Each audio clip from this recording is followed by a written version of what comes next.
এই জীবন মহলে আসার আগে অনেক কিছু ভাবছি যে জীবন মহলের ভিতরে কি আছে, জীবন মহলের ভিতরে দেখার মতো কি আছে, যেখানে 100 টাকা টিকিট দিয়ে ভিতরে ঢুকতে হয়।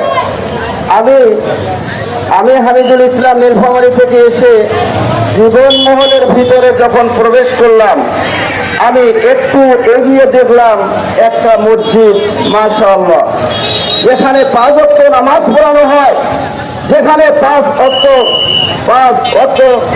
আজান হয়, যেখানে ফজরের আজান, জোহরের আজান, আসরের আজান, 5 ওয়াক্ত নামাজ যেখানে হয়, যেখানে দরবার শরীফের ভিতরে জীবন মহলের ভিতরে যত লোক কাজ করে আজান শোনার পরে পরে সর্বলোক যেখানে মসজিদে এসে কাতারবন্দি হয়ে নামাজ পড়ে।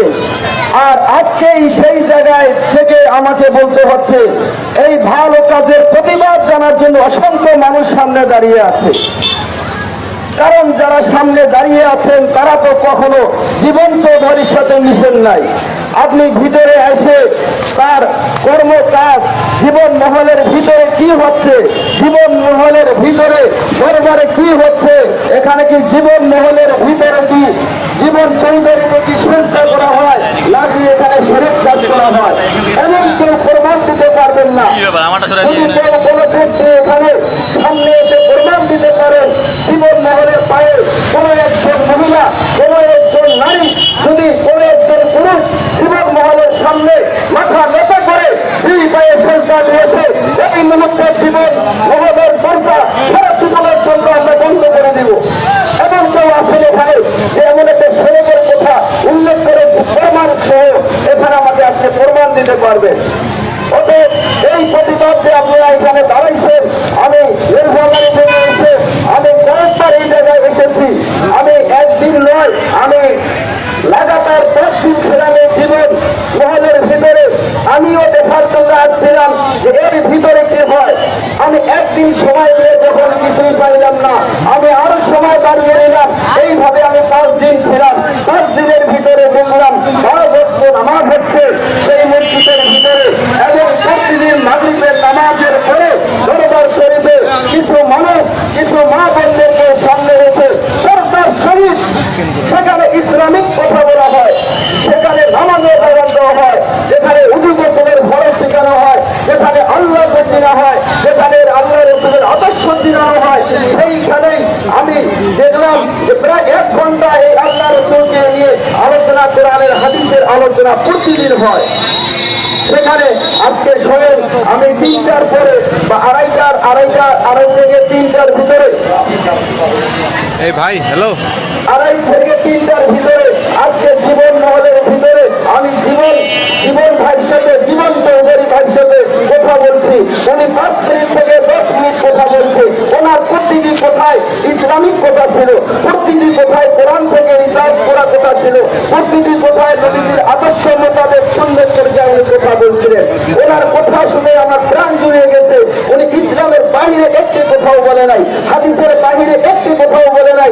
যদি হাদিস এবং কোরআনের বাহিরে একটি কথাও বলতো, জীবন চৌধুরীর জীবিকা কেটে নিতাম, কিন্তু সেই ক্ষেত্রে আমি তার প্রমাণ পাই নাই। অতএব সেই লোকটি আমি 100% বলবো সে সত্য পথে আছে।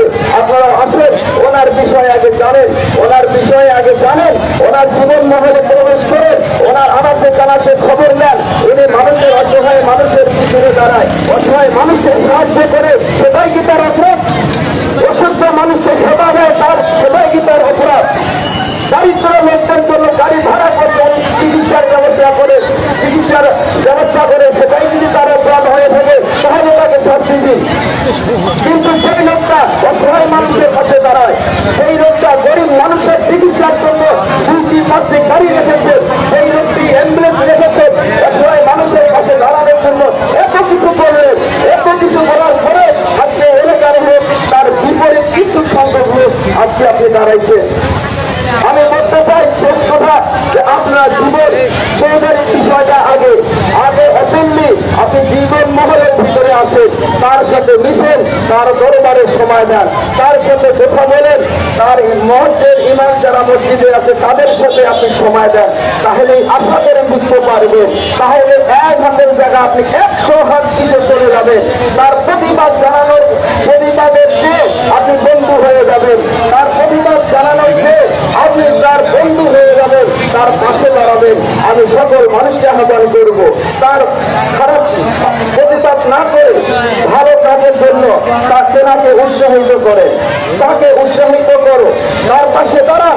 আপনারাও জীবন মহলের জীবন ভাইয়ের মতো আপনারাও মানুষকে সহযোগিতা করেন, মানুষের পাশে দাঁড়ান। এটাই তো সবচেয়ে বড় কল্যাণ। মানুষ মানুষের জন্য, তিনি বারবার বলতেন যে মানুষ মানুষের জন্য।